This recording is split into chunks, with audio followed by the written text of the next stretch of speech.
It is dark. Not, I should probably turn on a lamp, dark. Not, where did I put my phone, dark. But genuinely, absolutely, completely dark. Dark, like the entire world has been turned off. Dark, like existence itself has decided to take a break. You can't see your hand in front of your face. You can't see the tree 3 feet away from you. But something can see you. You can tell because there are 2 small glowing points of light in the darkness ahead, and they're looking at you. Hi, I'm your narrator, and today we're asking why ancient humans were absolutely, irrationally, completely rationally terrified of the dark. Spoiler, it was not irrational. Meet Grog. He's back. He survived the disease and the volcano. He is genuinely remarkable. But now it's night, and Grog has a problem, because the problem with darkness in the Paleolithic era was not that it was mysterious or spooky or associated with evil spirits. The problem was considerably more straightforward. Things that wanted to eat Grog were nocturnal. Lions, leopards, hyenas, cave bears, saber-toothed cats. These animals were built for the dark.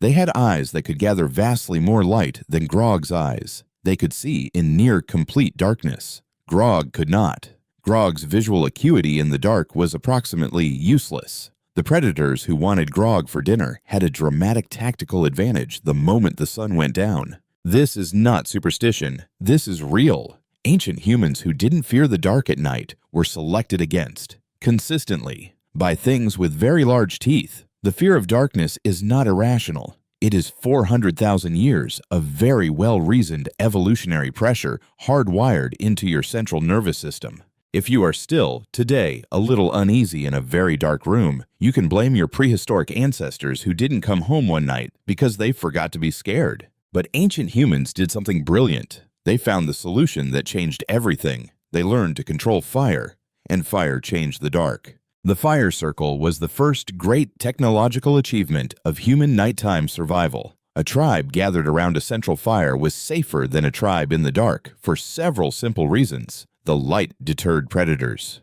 Most apex predators don't want to walk into a ring of fire to get their dinner. The warmth helped with survival. The light allowed the tribe to see each other, to maintain social bonds, to communicate, to tell stories. And the stories they told around the fire in the dark shaped human culture for hundreds of thousands of years.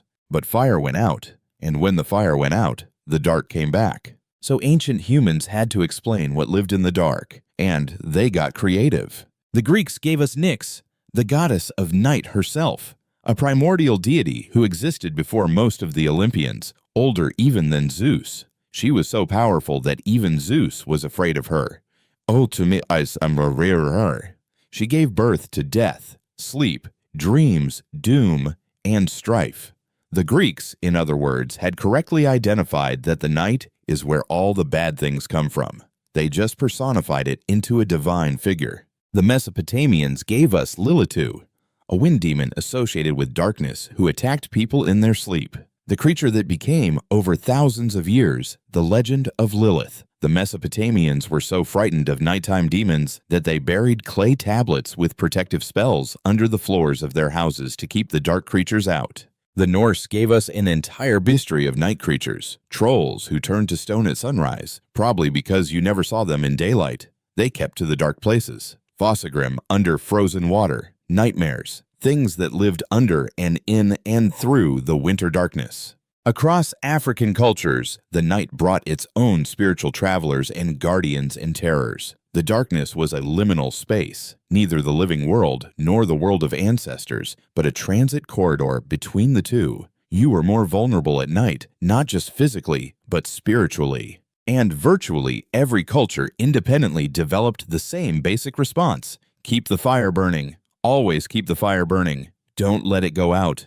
The oil lamp, arguably the single most important invention in human domestic history, appeared somewhere around 70,000 years ago. A simple shell or stone bowl filled with animal fat with a plant fiber wick. You could carry this. You could take the fire with you. You were no longer tied to a fixed fire pit. The dark was now something you could push back wherever you went. Torches followed, then candles, then oil lamps with glass chimneys. Each iteration extended the radius of human safety into the dark. Each generation pushed back the boundary of the night a little further. But someone had to stay awake. This was critical. The night watchman, or night watcher, was one of humanity's oldest and most important jobs. One member of the tribe kept watch through the dark hours, maintained the fire, watched the perimeter, listened for the sounds that didn't belong. This was a role of enormous responsibility. It's also where the phrase, keeping watch, comes from. Humans have been doing it every single night, continuously, since before cities existed. The moon became humanity's ally in the darkness. A full moon extends human vision significantly. Ancient humans tracked lunar cycles with enormous precision for this reason. Knowing when the full moon would rise was a survival advantage. The moon was comfort, navigation, calendar, and alarm clock. Medieval European cities developed a tradition called curfew, from the French couvre-feu, meaning cover the fire. At a designated evening hour, a bell rang and citizens were expected to bank their fires and go inside. The word curfew doesn't come from law enforcement. It comes from fire safety in a world where a stray ember from an unbanked fire could burn down an entire wooden city overnight. Ancient Rome, for all its many problems, actually had oil lamp street lighting in certain districts. Roman cities were more illuminated at night than medieval cities that came after the empire's collapse. After Rome fell, European cities got significantly darker and stayed that way for about 1,000 years. Gradually, city lighting returned. By the 17th and 18th centuries, gas lamps appeared on city streets. Benjamin Franklin advocated for street lighting. Cities became safer, more active at night. The nighttime economy began to emerge. Then, in 1879, Thomas Edison demonstrated his first practical incandescent light bulb, and then nothing about the human relationship with darkness was ever the same again. Electric light spread quickly. Street lamps, homes, factories that could run through the night.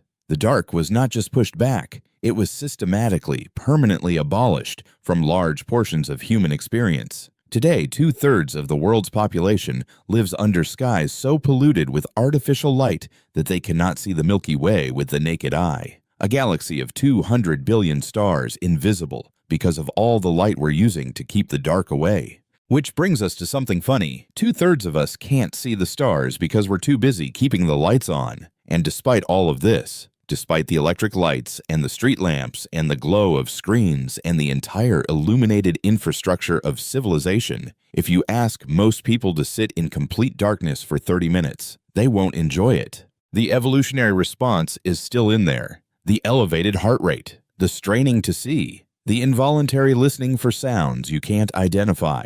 400,000 years of being something's dinner does not go away because you installed a light bulb. Grog was right to be scared, and part of you still is. The predators are gone. The ancestral memory of them is not.